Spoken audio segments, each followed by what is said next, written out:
નમસ્કાર રામ રામ મિત્રો, અત્યારે આપણે વાતચીત કરવાના છીએ કે ગેનીબેન ઠાકોર અને અરવિંદ ભુવાનો વિવાદ એ હવે વકરતો જઈ રહ્યો છે. દિવસે ને દિવસે આની અંદર એક નવા ને નવા વળાંક આવી રહ્યા છે. એવો જ એક વળાંક હવે આવ્યો છે અને શું વળતી વાતચીત એ કરીશું સમગ્ર આ ઘટનાની અંદર. હું છું દિલુ ચૌધરીને આપ મારી સાથે નિહાળી રહ્યા છો ષડયંત્ર. તો વાત કરવી છે ખૂબ જ વિગતે, તો આ વિડીયોની અંદર ધ્યાનથી બનેલા રહેજો મિત્રો. વાતચીત કરીએ તો ગેનીબેન એક સામાજિક ફંક્શનની અંદર પોતાના સમાજને એક વસ્તુ સમજાવી રહ્યા કહેતા હોય છે કે તમે દશામાના વર્તો ઓછા કરો. ત્યારબાદ એવું કહેતા હોય છે કે તમે ભુવાઓ અને અંધશ્રદ્ધાની અંદર ના માનો. જ્યારે વાતચીત ગેનીબેન ઠાકોર કરી રહ્યા હોય છે ત્યારે એમના સમાજના સામાજિક બંધારણ માટે એમના સામાજિક આગેવાનો ભેળા થયા હોય છે ને એ જગ્યાએ ગેનીબેન ઠાકોર એ આ વાતચીત કરી રહ્યા હોય છે. જ્યારે આ ફંક્શન પતી જાય છે એના પછી અરવિંદ ભુવાની એક જગ્યાએ રમેલ હોય છે. રમેલની અંદર અરવિંદ ભુવા એવું કહે છે કે જે નેતાઓ છે એમને કોના દુઃખ દૂર કર્યા.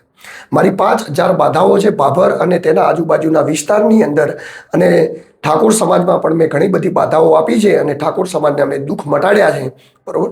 તો એમને નામ નહોતું લીધું, પરંતુ એમને એવું કીધું કે જે નેતાઓ છે એ રહી લોકોના દુઃખ મટાડે તો એ બરોબર કહેવાય.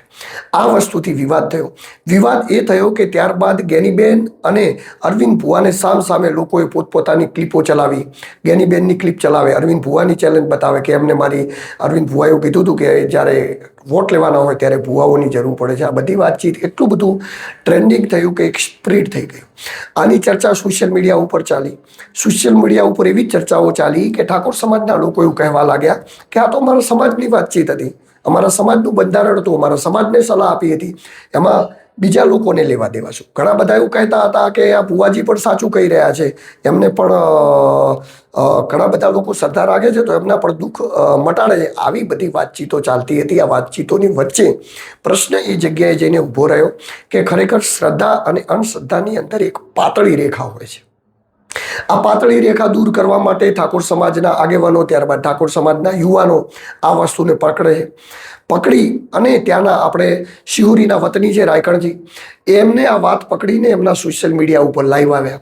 લાઈવ આવીને એમને કહ્યું કે હવે પછી જે પણ ભુવાઓ અમારા સમાજની અંદર અંધશ્રદ્ધા ફેલાવતા હશે ને એમનો અમે પર્દાફાશ કરીશું. આ પર્દાફાશ કરવા માટે કરી અને એ લોકો અરવિંદ ભુવાના ગામ મુણા પહોંચે છે.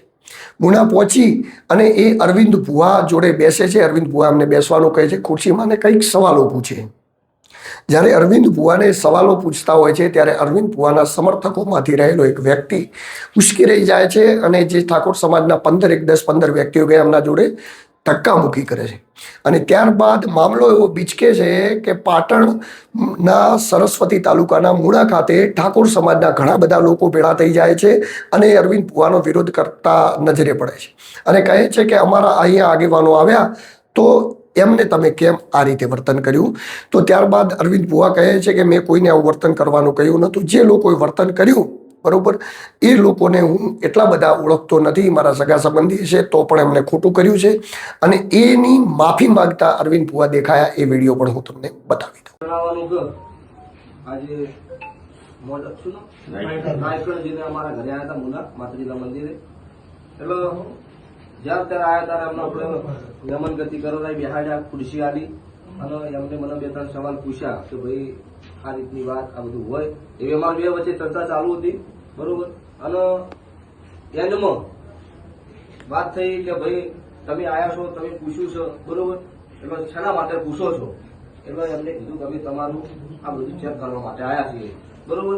એટલે એમાંથી પબ્લિક વધારે હતી, પબ્લિકના દ્વારા ઉભાળો થઈ ગયો, બરોબર. નહીં, તમારા સપોર્ટર હતા.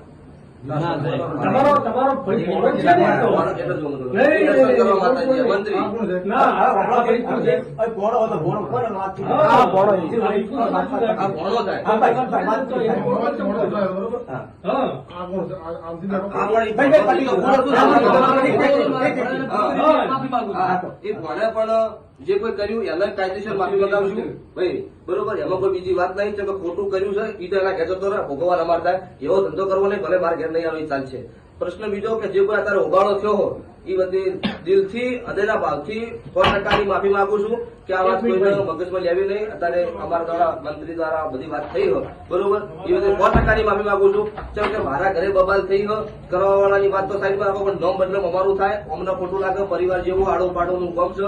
એટલે દરેકને આ માધ્યમથી જણાવવાનું કોઈને આ વાતનો મન દુઃખ રાખવું નહીં. કેમ કે અમારો પરિવાર છે, કાલ દાડો ભેળું રહેવાનું છે. એટલે કોઈને મગજમાં ખોટી વાત નહીં, ખોટી વાતમાં લેવું નહીં. જય માતા. તો મિત્રો તમે જોયો એ વિડીયો, જે વિડીયોની અંદર અરવિંદ ભુવા માફી માગી રહ્યા હોય છે. હવે વાતચીત આમાં કેવી હતી? આમાં વાતચીત કરવા જઈએ તો શ્રદ્ધા અને અંધશ્રદ્ધા વચ્ચેની પાતળી રેખાની વાતચીત છે. હું કોઈ ભગવાનની અંદર માનું છું, કોઈ ઈશ્વરની અંદર માનું છું, એ મારી શ્રદ્ધા છે.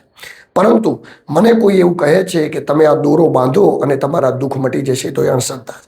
મને કોઈ એવું કહે છે કે તમે અહીંયા માનતા રાખો અને તમે આ રીતે કરશો કે અહીંયા 10,000 રૂપિયા 20,000 રૂપિયા અમારી ગાદીએ ચડાવશો તો તમારા દુઃખ મટી જશે, તો આ અંધશ્રદ્ધા. શ્રદ્ધા એક અલગ વિષય છે.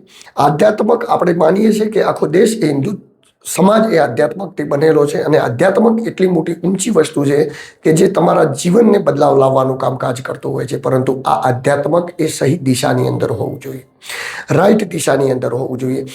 લોકો મંદિરોએ જાય છે, લોકો પ્રાર્થના કરે છે, લોકો ભગવાનમાં શ્રદ્ધા રાખે છે. કેમ?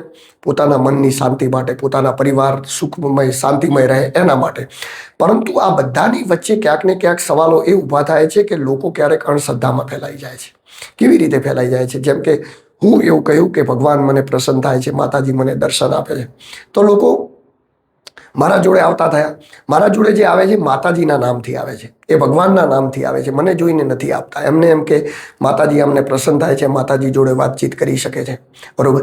પરંતુ મિત્રો તમે એક વિચાર કરો કે આપણે વાતચીત કરીએ છીએ આપણા ધર્મની, આપણા દેવી દેવતાઓની, તો આપણા દેવી દેવતા, આપણું ધર્મ કોઈ એટલું બધું તો એવું નથી કે કોઈ દેવી કે દેવતા કોઈને નુકસાન પહોંચાડે. ઘણા બધા લોકો કહેતા હોય કે માતાજી તમને નડે છે. માતાજી શું કરવા કોઈને નડે મારા ભાઈ? શું કરવા? ભગવાન દેવ જેની આપણે પૂજા કરીએ છીએ, જેની આપણે પ્રાર્થના કરીએ, જેની એ વ્યક્તિ આપણને શું કરવા નડે?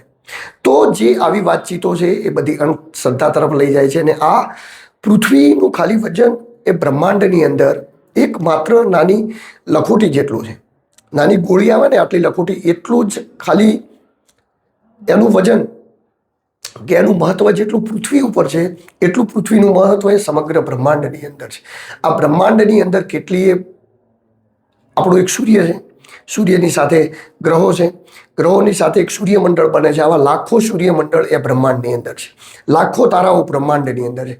તો આવડા મોટા બ્રહ્માંડના રચિતા ભગવાન કોઈ એક વ્યક્તિને દર્શન આપતા હોય, કોઈ વ્યક્તિ જોડે આવતા હોય, તો આ વસ્તુઓ જેવી જોવી માન્યતા વાળી નથી. હા, તમે પૂજા કરતા હો, પાઠ કરતા હો, તો તમને આધ્યાત્મિક શાંતિ મળતી હોય, તમારું ચિત્ત શાંત હોય, તમે જે બોલતા હોય શબ્દોનો પ્રભાવ પડતો હોય, તમારી ભક્તિ અને તમારી વસ્તુથી થઈ શકે છે. પરંતુ એ શ્રદ્ધાનો વિષય છે. જ્યારે કોઈના પૈસા લેવા, જ્યારે કોઈને લઈ અને રીતે ફસાવા, એ અંધશ્રદ્ધાનો વિષય છે. હવે ઠાકોર સમાજમાં એક ઝુંબેશ ચાલુ થઈ છે, ને ઝુંબેશ એવી ચાલુ થઈ છે કે આપણે આ સમાજની અંદરથી અંધશ્રદ્ધા દૂર કરવી છે. એના ભાગરૂપે ઠાકોર સમાજના આગેવાનો અને યુવાનો એ ઠેર ઠેર જઈ, અલગ અલગ જગ્યાએ જઈને એમના સમાજમાં જે જગ્યાએ ભુવાઓનું કામકાજ થતું હોય કે બીજું કામકાજ થતું હોય, એવી અંધશ્રદ્ધા દૂર કરવાનું કામકાજ કરી રહ્યો છે. તો મિત્રો આમાં આપણે કંઈ પણ કહેતા નથી. આપણે એટલું જ કહીએ છીએ કે શ્રદ્ધા રાખજો, પરંતુ અંધશ્રદ્ધામાં ક્યાંય ન ફસાતા. અને આ વિષય ઉપર તમને શું લાગે છે એની તમે કોમેન્ટ બોક્સની અંદર કહેતા રહેજો, જણાવતા રહેજો, જેથી અમારા સુધી આપની એ માહિતી પહોંચતી રહે કે આપ આમના વિશે શું મંતવ્ય ધરાવો છો. આપણે વાતચીત કરી આપણી ષડયંત્ર ન્યૂઝમાં. ષડયંત્ર ન્યૂઝ એ કડવું હશે, પરંતુ હર હંમેશા સત્ય હશે. નમસ્કાર, રામ રામ.